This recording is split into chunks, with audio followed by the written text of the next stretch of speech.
Check your local Target store. Hello, my baby. Hello, my honey. Hello, my ragtime gal. Suddenly you kissed my wife. Baby, my heart's on fire. We review 2 Battlemaster figures from the War for Cybertron Earthrise line. I don't know if it's the same everywhere, but for some reason Target is the only place near my realm that sells Battlemaster size figures on the shelf. All other major retailers seem to have forsaken them, making them very hard to find. Curses. I almost had my minions pay inflated Amazon prices for these, but lucky for them, they found them on shelf at Target, so we can conduct these reviews under cost. Behold the rarefied glory of Soundbarrier, ensconced in his package with a view of both modes on the back. Ditto for the 2-headed Decepticon Doublecrosser. Are they worth the effort it took to track them down? Let us unbox them and see. Out of box, the Battlemaster Soundbarrier and Doublecrosser come with their instruction leaflets. Each one also comes with a similarly shaped Fire Blast accessory. Unfortunately, the instruction booklets have no stats. I suppose the Battlemasters just aren't important enough to statisticize. Anywho, first off, there is Soundbarrier. Like Slitherfang, Soundbarrier is a Battlemaster shield accessory with translucent blue plastic and a generous portion of silver painted highlights. He has connecting teeth at both ends, so that he can link up with other figures in the Earthrise line and some Siege figures too. His Fire Blast accessory comes with an extended port at the back, which can be plugged into either of these 2 pegs at the front. The Fire Blast can also be plugged into these tiny ports at the tip of the shield, to make it look like sleds or cannon fire or something. He feels solid and not brittle. And of course he can be held by most figures using a 5mm peg to use as a shield accessory. But then you turn the figure around and you can see that the robot isn't hidden at all. Arms, legs, chest, and head, they're all just out there. Only the Battlemaster peg can be folded away. This is just lazy.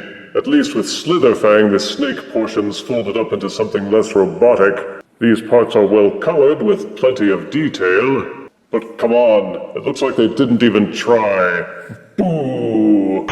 As for the transformation, it's easy peasy. All you do is unpeg the feet from the shield portion. They're also supposed to tab together using this peg combo. When transforming to shield mode, these 2 pegs at the back of the feet go into these 2 holes here at the base of the shield. But just untab those. The robot arms are tabbed into the section at the base of the hinge. Just pop those loose and the arms are transformed. Then all you do is take the shield portion at the back and fold it upwards until it clamps at the back of the robot's shoulders. And that's it. Since the robot mode was never really hidden, Soundbarrier doesn't really look like he's any different in robot mode. The shield panel is folded back, but you can still see it there. The arms and legs are now free instead of pegged. The detailing and the colors are exactly the same, but you can't really store the Fire Blast accessory anywhere because the ports at the back of the shield are now hidden. Best you can do is plug it into these little nubs at the top of the shield to use as his little parasol. These small mini ports at the ends of the arms can be used to carry other smaller accessories from Battlemaster figures or Micromaster figures. There's not really much else to go over except for the articulation. Each shoulder is ball-socketed and would rotate 360 degrees, except it keeps bumping into the shield plate at the back. It will splay outwards slightly. Ditto for the hips. But the problem with the hips is that this sharp edge at the back of the hip bumps up right up against the shield plate, so you can't get a good rotation out of it unless you force it. So it blocks movement both forwards and backwards. Boo! Then there is Doublecrosser, also a shield Battlemaster. His plastic is a kind of reddish orange, with some black tossed in for an overall Halloweenish look.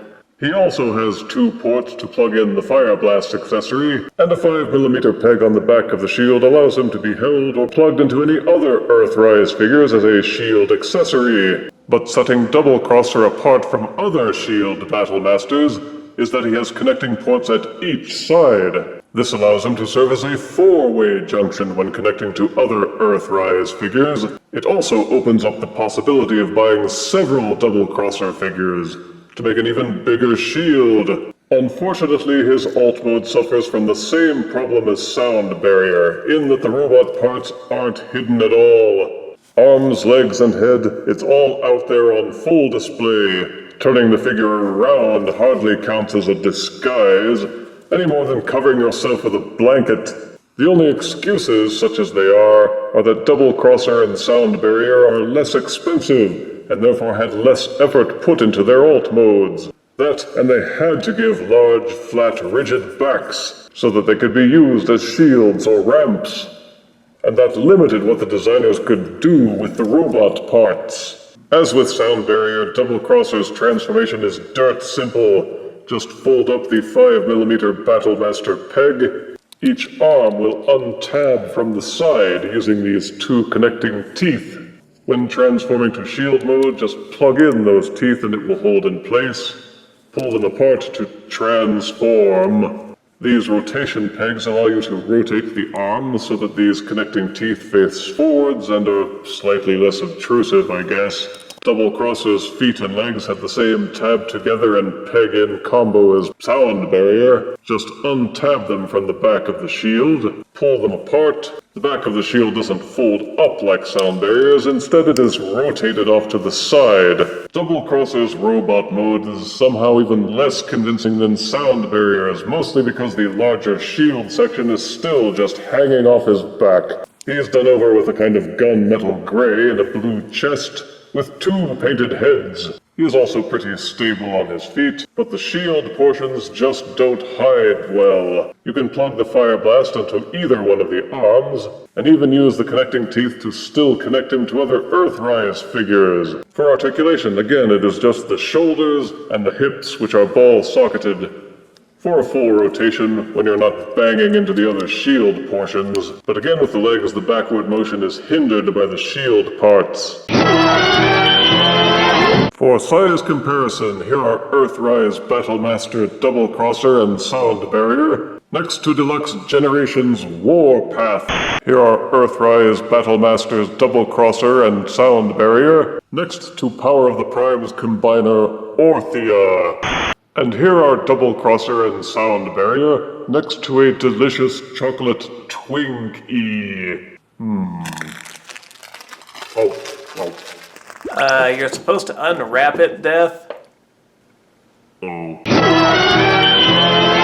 A lot of people have been going nuts, scrambling around trying to find these two Battlemaster figures, mostly because not many stores carry the Battlemaster size anymore, and the ones who do carry them never seem to get them in a timely manner. You may therefore wonder if it's worth the time and trouble to either hunt them down manually, or buy them online for inflated prices. The short answer is no, I don't think they are. Positives are that they have good detail, the plastic seems durable, they are both well colored and well painted, they have some Battlemaster compatibility, and give you the option of using them as bridges to connect to other Earthrise and Siege figures, which gives them a lot of playability for a low price. I can see it maybe being fun to own a bunch of Doublecrossers and connect them into a large ramp or an even bigger platter. But unless you get really lucky and find a whole mess of them in stores, that dream will likely go unfulfilled. Negatives are that for both of them, the alt modes suffer from lazy